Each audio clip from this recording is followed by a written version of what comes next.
नवरात्रि व्रत कथा। नवरात्रि व्रत कथा 9 दिनों तक प्रतिदिन अवश्य सुनना चाहिए। इसके पाठ करने से या सुनने से सभी प्रकार की देवियों की कृपा प्राप्त होती है।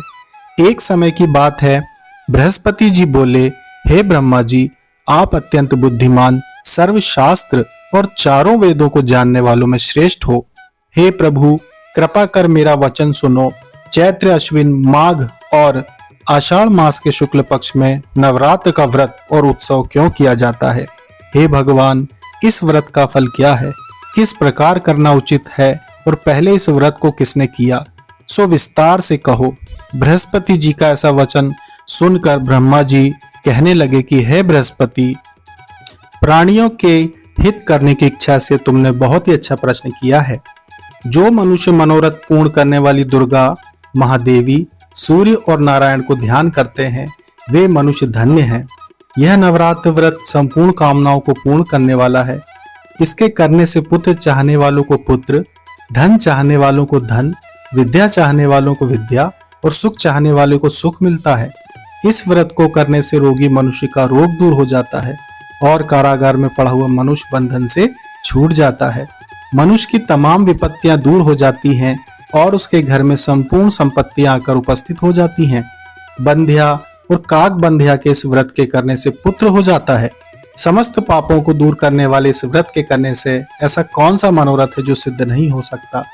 यदि व्रत करने वाला मनुष्य सारे दिन का उपवास न कर सके तो एक समय भोजन करे और उस दिन बांधवों सहित नवरात्रि का व्रत की कथा श्रवण करे।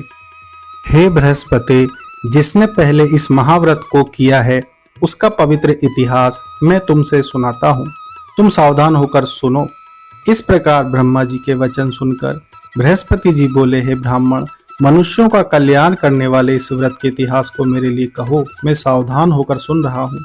आपकी शरण आए हुए मुझ पर कृपा करो। ब्रह्मा जी बोले, पीठक नाम के मनोहर नगर में एक अनाथ नाम का ब्राह्मण रहता था। वह भगवती दुर्गा का बड़ा भक्त था। उसके संपूर्ण सद्गुणों से युक्त मानो ब्रह्मा की सबसे पहली रचना हो ऐसी यथार्थ नाम वाली सुमति नाम की एक अत्यंत सुंदर कन्या पैदा हुई। वह कन्या सुमति अपने घर के बालकपन में अपनी सहेलियों के साथ खेला करती थी। इस प्रकार बढ़ने लगी जैसे शुक्ल पक्ष में चंद्रमा की कला बढ़ती है। उसका पिता प्रतिदिन दुर्गा जी की पूजा और हवन किया करता था। उस समय वह भी नियम से वहां उपस्थित होती थी। एक दिन वह सुमति अपनी सखियों के साथ खेलने लग गई और भगवती के पूजन में उपस्थित नहीं हुई। उसके पिता को पुत्री की ऐसी असावधानी देखकर क्रोध आया और पुत्री से कहने लगा कि दुष्ट पुत्री, आज प्रभात से तुमने भगवती का पूजन नहीं किया है। इस कारण मैं किसी कुष्ठी और दरिद्र मनुष्य के साथ तेरा विवाह करूंगा। इस प्रकार कुपित पिता के वचन सुनकर सुमति को बड़ा दुख हुआ और पिता से कहने लगी कि हे पिताजी, मैं आपकी कन्या हूँ। मैं आपके सब तरह से अधीन हूँ। जैसी आपकी इच्छा हो मेरा विवाह कर सकते हो। होगा वही जो मेरे भाग्य में लिखा है। मेरा तो इस पर पूर्ण विश्वास है। मनुष्य न जाने कितने मनोरथों को चिंतन करता है, पर होता वही है जो भाग्य में विधाता ने लिखा है। जो जैसा करता है उसको फल भी उस कर्म के अनुसार ही मिलता है, क्योंकि कर्म करना मनुष्य के अधीन है पर फल देव के अधीन है। जैसे अग्नि में पड़े हुए तृण आदि उसको और अधिक प्रदीप्त कर देते हैं, उसी तरह अपनी कन्या के ऐसे निर्भयता से कहे हुए वचन सुनकर उस ब्राह्मण को अधिक क्रोध आया। तब उसने अपनी कन्या का एक कुष्ठी के साथ विवाह कर दिया और अत्यंत क्रुद्ध होकर पुत्री से कहने लगा कि जाओ, जल्दी जाओ, अपने कर्म का फल भोगो। देखें केवल भाग्य भरोसे पर रहकर क्या करती है। इस प्रकार पिता के द्वारा कहे गए कटु वचनों को सुनकर सुमति अपने मन में विचार करने लगी कि अहो, मेरा बड़ा दुर्भाग्य है जिससे मुझे ऐसा पति मिला। इस तरह अपने दुख का विचार करती हुई सुमति अपने पति के साथ वन चली गई और भयानक वन में कुशा युक्त उस स्थान पर उन्होंने वह रात बड़े कष्ट से व्यतीत की। उस गरीब बालिका की ऐसी दशा देखकर भगवती पूर्व पुण्य के प्रभाव से प्रकट होकर सुमति से कहने लगी कि हे ब्राह्मणी, मैं तुम पर प्रसन्न हूँ। तुम जो चाहो वरदान मांग सकती हो। मैं प्रसन्न होने पर मनवांछित फल देने वाली हूँ। इस प्रकार भगवती दुर्गा का वचन सुनकर ब्राह्मणी कहने लगी कि आप कौन हैं जो मुझ पर प्रसन्न हुई हो? यह सब मेरे लिए कहा और अपनी कृपा दृष्टि से मुझ दासी को कृतार्थ करो। ऐसा ब्राह्मणी का वचन सुनकर देवी कहने लगी कि मैं आदि शक्ति हूँ और मैं ही ब्रह्मा, विद्या और सरस्वती हूँ। मैं प्रसन्न होने पर प्राणियों को दुख दूर कर उसको सुख प्रदान करती हूँ। हे ब्राह्मणी, मैं तुम पर तेरे पूर्व जन्म के पुण्य के प्रभाव से प्रसन्न हूँ। तुम्हारे पूर्व जन्म का वृतांत सुनाती हूँ, सुनो। तू पूर्व जन्म में निषाद भील की स्त्री थी और अति पतिव्रता थी। एक दिन तेरे पति निषाद ने चोरी की करने के कारण तुम दोनों को सिपाहियों ने पकड़ लिया और ले जाकर जेल खाने में कैद कर दिया। उन लोगों ने तेरे को और तेरे पति को भोजन भी नहीं दिया। इस प्रकार नवरात्रि के दिनों में तुमने न तो कुछ खाया और न जल ही पिया, इसलिए 9 दिन तक नवरात्र का व्रत हो गया। हे ब्राह्मणी, उन दिनों में जो व्रत हुआ उस व्रत के प्रभाव से प्रसन्न होकर तुम्हें मनोवांछित वस्तु दे रही हूँ। तुम्हारी और जो इच्छा हो सो मांगो। इस प्रकार दुर्गा के कहे वचन सुनकर ब्राह्मणी बोली कि अगर आप मुझ पर प्रसन्न है तो हे दुर्गे, आपको प्रणाम करती हूँ। कृपा करके मेरे पति के कोढ़ को दूर करो। देवी कहने लगी कि उन दिनों मैं जो तुमने व्रत किया था उस व्रत के एक दिन का पुण्य अपने पति का कोढ़ दूर करने के लिए अर्पण करो।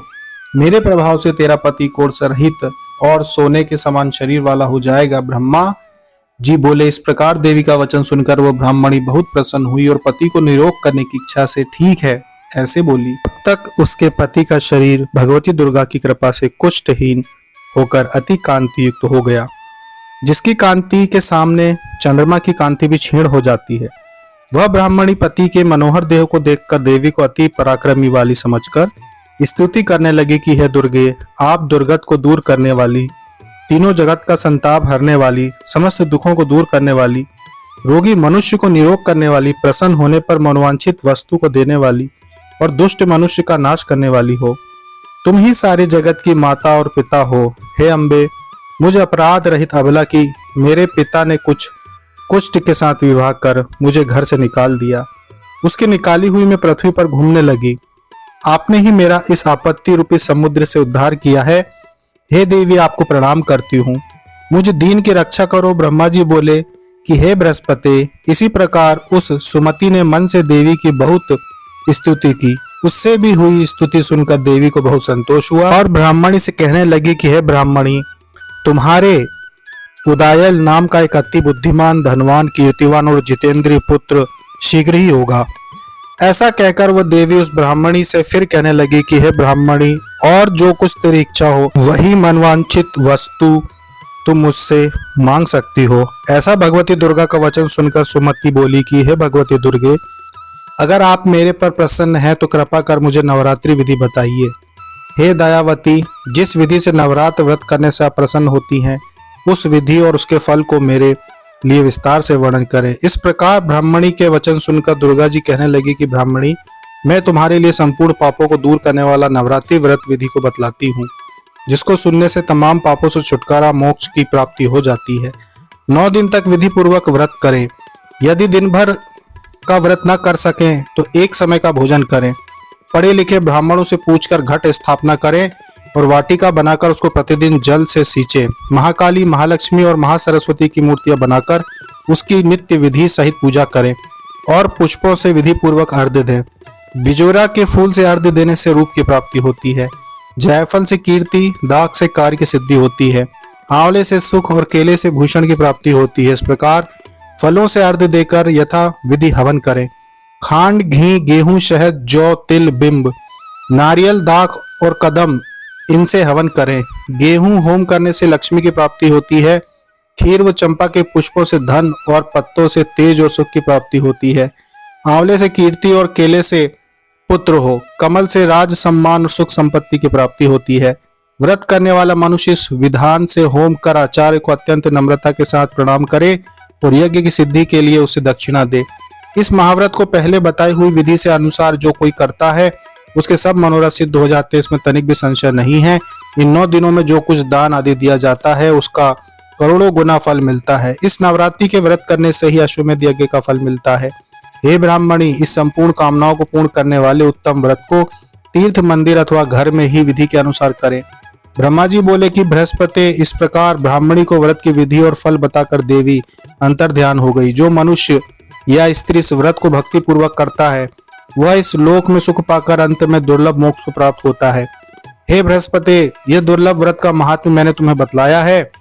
ऐसा ब्रह्मा जी के वचन सुनकर बृहस्पति जी आनंद के साथ रोमांचित हो गए और ब्रह्मा जी से कहने लगे, हे ब्रह्मा जी, आपने मुझ पर अति कृपा की जो अमृत के समान इस नवरात्रि का व्रत का महात्म्य सुनाया।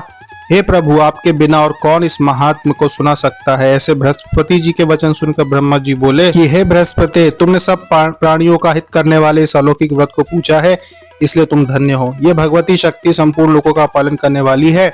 इस महादेवी के प्रभाव को कौन जा सकता है। यह नवरात्रि व्रत कथा प्रतिदिन नवरात्रि में सुनना चाहिए, जिससे आपकी साधना में और माता की कृपा में सफलता प्राप्त हो। जय श्री कृष्णा, जय माता दी।